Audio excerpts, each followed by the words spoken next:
45. Alrighty.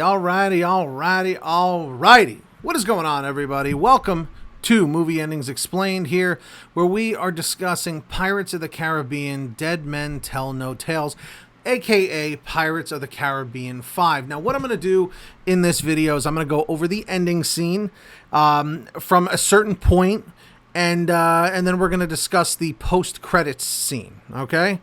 So, if you don't want any spoilers, I suggest you stop watching right now because it's going to get a little crazy. There's going to be a lot of information here. So, the point that I'm going to start the video from is the part where Karina and Jack Sparrow have now parted the ocean, the sea. They got down there, they found the Trident, and now Barbossa is down there with his crew. Salazar is down there with his ghost crew.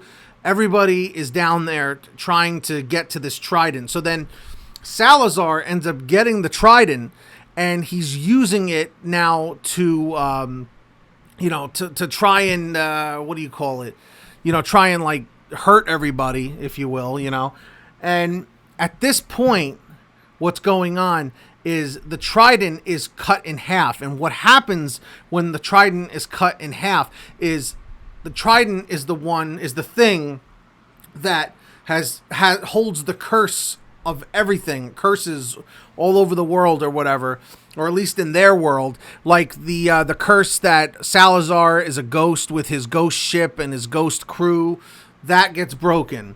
The curse of the Flying Dutchman with Will Turner, Henry's father, is broken because the Trident is broken. The Trident is the central focus of all of the curses. So now that we have that out of the way, so now that this has happened, Salazar has now gotten his life back. He is now a human being once again, and he's no longer a ghost. So he is free to be on land. And as soon as this happens, all of his crew comes out of the water and joins him in the center, right where the Trident is. And at this point, we look above where the sea is parted, and we can see the Black Pearl. The Black Pearl is coming with its anchor all the way coming down so that Jack, Henry, and Karina can all jump on and be rescued. And pretty much everyone else is kind of screwed. So, with that being said, they all jump onto the giant anchor, and as they're being lifted up, everybody else is trying to chase after them. So Barbossa and his crew, Salazar and his crew are all running on the seabed trying to get onto the anchor so that they can get saved, because let's put it this way, they can't walk on water anymore. It's just not going to happen.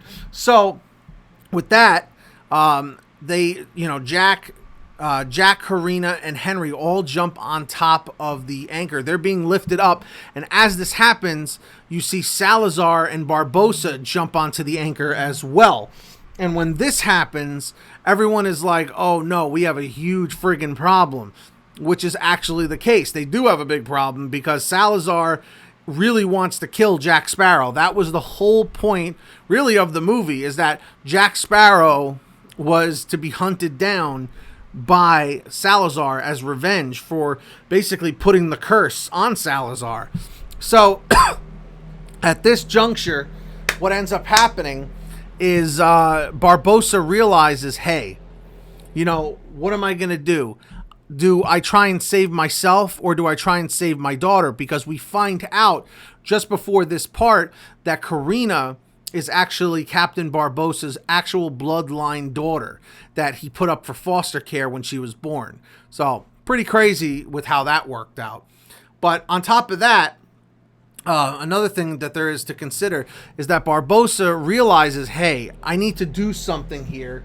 And if I don't do something soon, Salazar and his crew are going to destroy my daughter and Jack Sparrow. So Barbossa does a very heroic thing, and he attacks Salazar instead of being teamed up with him like he was earlier. kind of against his will, I should say. But what ends up happening is he kicks him off the anchor, and Salazar grabs his leg and pulls Barbossa off with him as they fall down to the sea, because now the sea that was parted is now coming back together again like a regular ocean, and all you see is Barbossa just falling in slow motion with Salazar underneath him. They're both, Salazar screaming, Barbossa is just kind of like speechless as he falls and stares at Karina, and he realizes this is the last time he's ever going to see anyone, because this is him falling to his death pretty much. And with that being said, you see him hit the water, and then it's over. You see Jack Sparrow and Henry and Karina, they all jump back onto the Black Pearl. They're saved. Everyone's happy to see them again. And at this point, they basically go into port. They go back onto the island. They go home. And once they get back onto the island, they end up having a moment where Henry ends up kissing Karina. Karina kind of like screws with him a little bit because she's not sure whether he's Salazar or himself, because at one point Salazar possesses Henry in order to fight Jack Sparrow, which I probably should have mentioned earlier. Sorry, because I'm just kind of winging it. But anyway, with that, so they kiss. Everyone's happily ever after with that. But then we see down in the distance at the shoreline, we see the Flying Dutchman. The ship is back, because remember, the curse is no more. So now that the curse is no more, the ship is back, and with that, Will Turner, Henry's father, has returned. And that was Henry's goal all along, was to find the Trident in order to bring back Will Turner, his father. So we see Will Turner running up the hill where they are, and he sees Henry, and they hug each other, and they can't believe it, and everything is great. And then Will sees Elizabeth Swann in the distance approaching, and they run together, they hug each other, and of course they have their big kissing scene, which everyone loves so much. So then it cuts back to Jack Sparrow on the Black Pearl with his crew, and his crew is kind of saying, where do we go next? Should we go to this place? Should we go to that place? And Jack Sparrow says, no, let's just follow the stars. And then you see his first mate, he throws the map in the air, and they sail off into the sunset. Then the credits hit. So after the credits, all the way at the end of the credits, not during the mid-roll, all the way at the end, we actually see Will Turner and Elizabeth Swann sleeping in their bed. And then we see their door open. And the door opens slowly. You hear it creaking. And you see some boots walking in. And then there's a quick flash. And who do we see? I'll give you a second. Who we see? We see Davy Jones. That's right. Davy Jones has returned. Sort of. Okay? So then all of a sudden, you see Will Turner. He wakes up and he realizes, oh man, that was just a bad dream, wasn't it? But was it? Because when we see him lay back down into bed, we see the camera pan down to the bottom underneath the bed. And what do we see under there? We see water and a couple of seashells, which means that maybe he wasn't really totally dreaming after all. Maybe it really happened. Maybe Davy Jones actually is back. And that means that Pirates of the Caribbean 6, whenever they do make it in the next couple of years, Davy Jones is coming back. Okay? So this is big news. This is definitely something to be looking out for, because, hey, there's no arguing with that. So there absolutely is a post-credit scene. It's about a good 1 minute and 15 seconds long. I highly recommend it, because when I was in the theater, I saw a ton of people just like walking out, you know, right when the credits hit. And I was like, oh, come on, man, you're going to miss it, you know. Some people don't really care about that stuff, but hey, Davy Jones is back. It is confirmed. There, you know, it's basically confirmed. Let's put it that way. But that's what happens, guys. So definitely stay to the end of the credits, because you will not regret it. I'm telling you, stay to the end of the credits. You will not regret it. You know, it's not bad. It's actually kind of funny. But anyway, so actually, I'm going to read it. Yeah, so William and Elizabeth are sleeping, and there's thunder and rain. Suddenly the bedroom door opens, and you can see the shadow of Davy Jones entering the room. Then there's a loud thunder, and you could see the claw from Davy snapping in the air.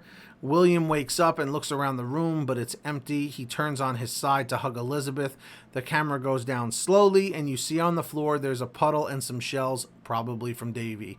I actually just wanted to read that word for word so that there was no confusion with that. But yeah, so that's what it all comes down to, guys. I would highly recommend you go see the movie if you haven't. I'm assuming you've already seen it if you're watching my video. But it was absolutely fantastic from start to finish. And I highly recommend it to everybody. So what did you guys think of the movie? What did you think of the ending? What did you think of that post-credit Davy Jones scene? Tell me in the comments section down below. Don't forget to hit the thumbs up button. I really would appreciate it. You know, I definitely dedicate a lot of my life to putting these videos up, so I'd really appreciate the like. And big news for everybody watching for a first time. Make sure you hit that subscribe button, because at 5,000 subscribers, which is 500 subs away from right now, we're doing a huge Xbox One and PlayStation 4 giveaway, okay? All you have to do is be subscribed, and when we hit 5,000 subs, I will be putting up the video announcing the rules and how to play. And then at 10,000 subscribers, we're going to do it again. I appreciate every single one of my viewers and every single one of my subscribers, and I want to just give back in any way that I can. But that is going to wrap it up. Thank you all so much for joining me. I really appreciate it. And like I said, go see the movie. Definitely go subscribe. It couldn't hurt. And that is all there is to say about that. Pirates of the Caribbean, Dead Men Tell No Tales. That's right, folks. It's a good one, and you don't want to miss it.